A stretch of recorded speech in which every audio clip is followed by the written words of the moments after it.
There are 334 days left to go in 2026. Thank God it's not a leap year. And while the day tomorrow, the 2nd of February, we'll be waiting around to see which rat across the nation will tell us about the weather reports, i.e. it's cold and snowing outside now. We really could use some early spring. Today is the day we all say goodbye to dry January. Yes, we've had 31 kind of rough days of January so far, but the biggest thing we know we can't get rid of is the rest of the year. What we can get rid of is the thought process of not drinking in January. And that's what many Americans are doing post haste on this 1st of February. The annual challenge to avoid alcohol for the month is over because the month is over. According to new reporting and industry data, the interest in cutting back on drinking remains high. A few people are sticking to a full month of abstinence to make it go. Surveys and sales data show that many participants quit early anyway, or just skip the challenge this year entirely, choosing to stick to a more moderate sense than the whole dry 31 days. With that said, experts say the shift is not a return to heavy drinking, but it is a change in strategy overall. Many Americans are still drinking less overall, even if they do not commit to the dry January, the full blast of nothing for the full month. Public health researchers note that people are increasingly choosing something more of a damp lifestyle, that is cutting back and spacing drinks out, or skipping alcohol on the weekends, the time that you normally have that traditional bender, if you will, rather than just quitting completely for a full, long period. The trend towards lower alcohol consumption is affecting the beverage industry, which is the real problem here.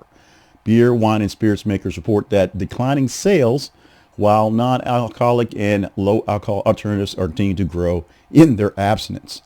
Analysts say that dry January once gave alcohol companies a particular dip, followed by a rebound, but now the slowdown is stretching across the year, not just being a whole drop for January.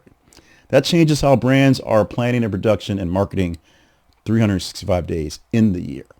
Many participants say dry January is now a bit too rigid or really unrealistic to their lifestyle.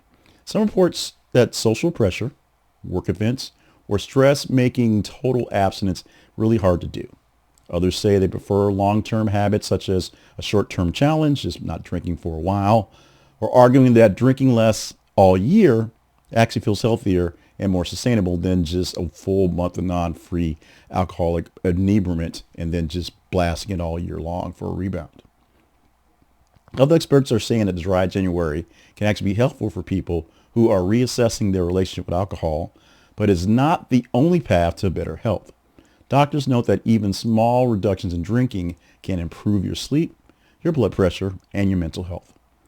Meanwhile, experts warn that quitting dry January early does not mean people have failed, only that their approach may be evolving in how they want to reduce their consumptions.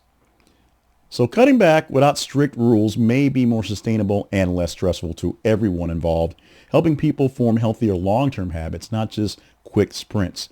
Reduced drinking overall still delivers many health benefits, even without the full abstinence in works. In the meantime, without a clear structure like dry January, some people basically slide back into unhealthy habits even quicker than before. Public health advocates worry that losing interest in the challenge could reduce awareness about alcohol's health risks.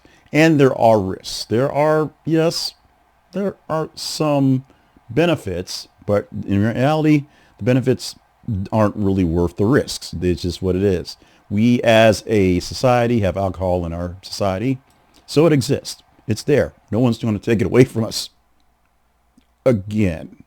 But if you're looking to do a little less dry January to get a shock to your system to go see how that goes is not necessarily the way to go. Now, for many people, dry January does seem to be their kickoff to sobriety for most times, if you will. But a lot of people, including author Mark Manson, is now talking about the fact that a few years back, he decided that the alcohol was the problem. After a dry January, he kept going on and has been essentially a non-drinker for more than a few years. And maybe it's time to put it back in there because he's missing some bits and pieces, including some of the social things that are in there and just enjoying a drink while his wife does as well, because his wife did not need to quit drinking. He did. So we're seeing more people putting booze back into their life, especially this year in 2026, where going the full 31 days without a drink apparently is nearly impossible unless you're a Secretary of War or something.